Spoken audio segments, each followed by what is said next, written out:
Hey, this week we're calling out to all those who think that every office visit holds the key to your success. Well, it sounds logical and it's true to some degree, but it's a huge mistake because when you only see the important connection with a practice member as the interaction that takes place when you're getting to display your expertise and they're gladly receiving the care and enjoying the results, you're missing out on a game-changing opportunity. So if you haven't already, download the guide to the most valuable minutes and follow along with this one. So from my experience personally with over 50 associates and coaching untold chiros, if you take a few minutes to perform this simple little process, it will add significantly to the results that you get for your practice members and the bottom line that you create for your practice.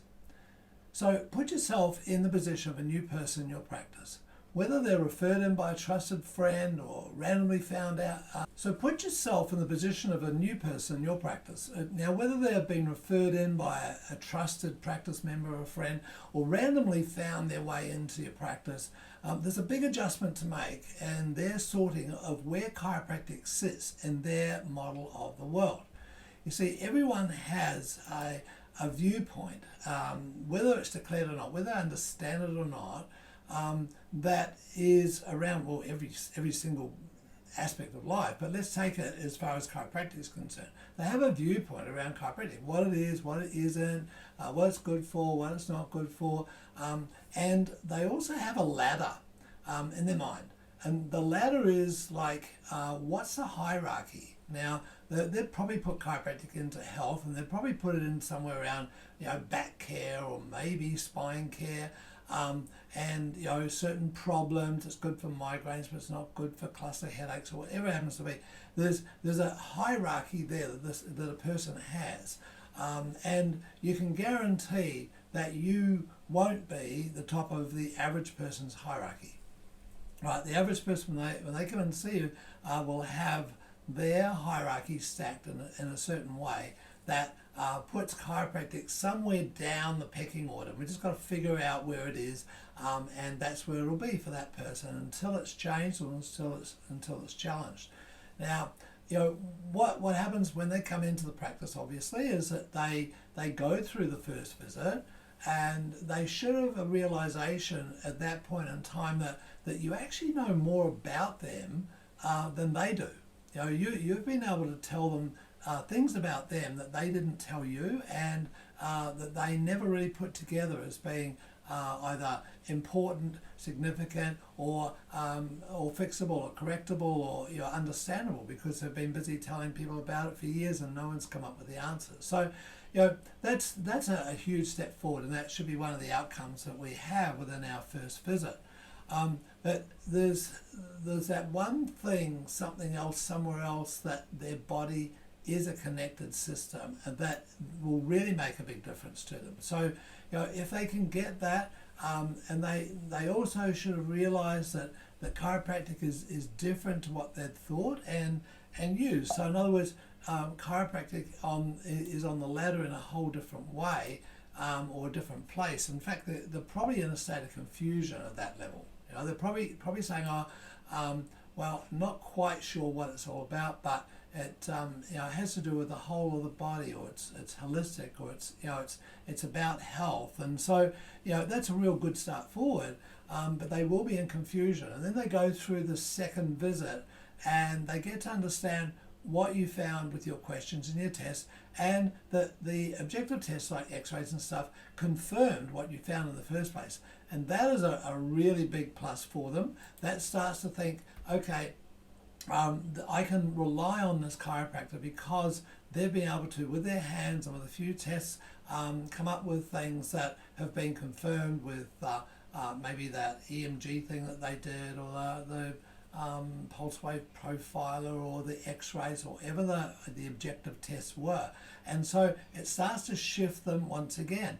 But this is at an intellectual level. They're sort of starting to understand, well, this person is building credibility in my mind. So that's also taking you up the ladder in terms of the hierarchies. Now, obviously, the objective here to care is to create a new ladder for them, to give them an opportunity to actually put the ladder that they've been trying to fit you in aside and put you into a whole new ladder, a whole new level of understanding, a new narrative, if you like.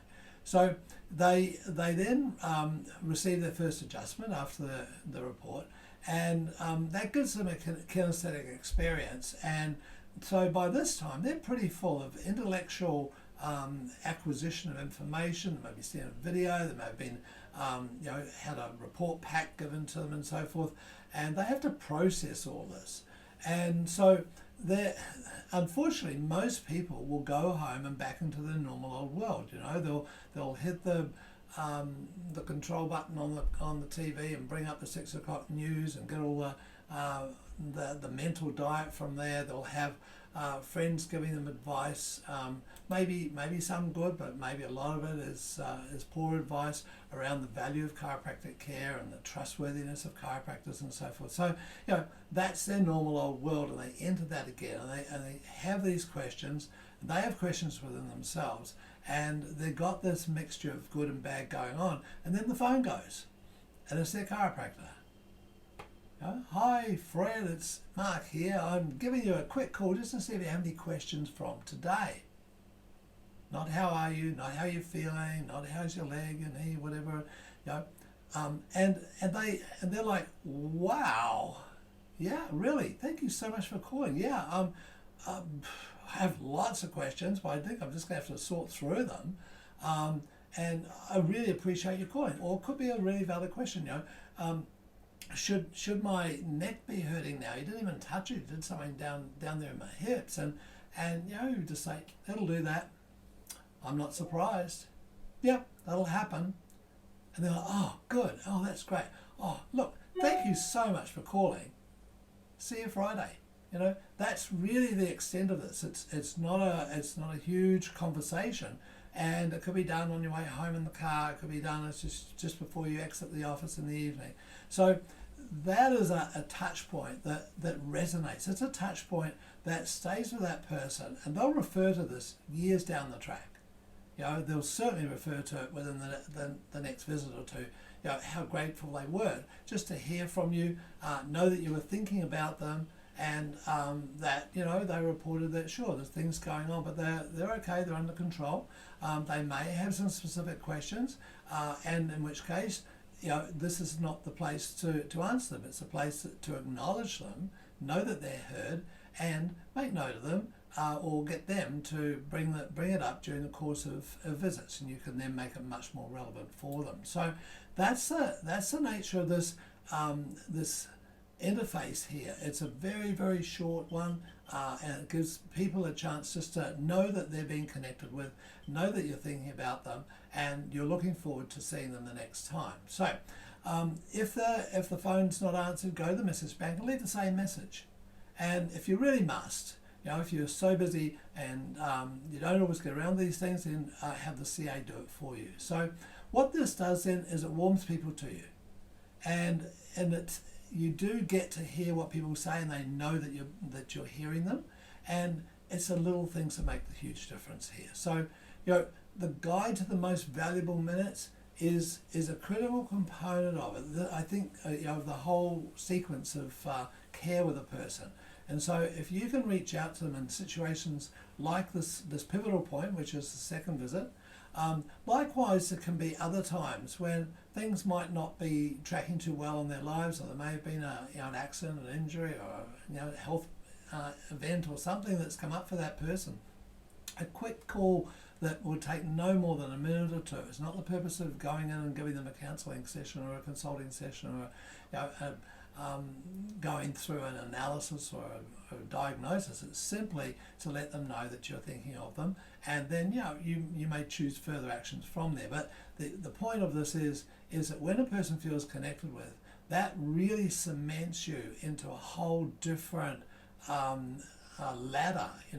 You're going to be a person that they can trust, and that they're very keen to then to go forward with you outside of the clinical. It brings in the connection and the mental and the emotional component, so it allows trust to develop, and that is a huge component of a long-term relationship. So have fun with this one. So if you'd like to dig deeper into this one, if you'd like some assistance in the more elegant aspects of your interaction with your practice members, and just click on Clarity Call down the bottom, and you can make an appointment. We'll have a short discussion with you, find out where you're at, and give you an opportunity to just go the next level when it comes to working with your practice members. So until soon, I'm Mark.